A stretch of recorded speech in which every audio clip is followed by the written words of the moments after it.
ity atrikasa ity zany dia atrikasa ataon'ny ministèran'ny fahasalamam-bahoaka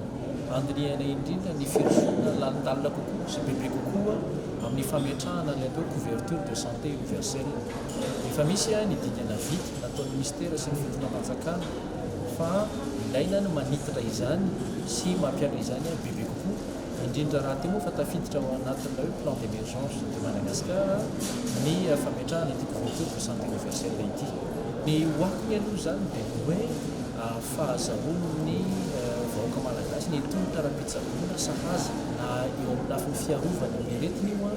na amin'ny atao hoe fanatsarana ny fahasalamana na amin'ny fitsaboana ny aretina manomboka eny amin'ny toeram-pitsaboana fototra ka mipaka eny anivon'ny hôpitaly. Tiana marihana ihany koa nefa fa lavitrezaka izany atao fanatsarana sy fanolorana ny tongotra-ra-pitsaboana sahaza izany satria ilaina ny fandraisana anjarany tsirairay izany hoe ao anatin' izany fametrahana ny couverture santé universelle izany ny fampandraisana anjara ny isam-batan'olona mihitsy hikarakara ny fahasalamana. Ao anatin'izany ihany koa ny hoe fanohizana ny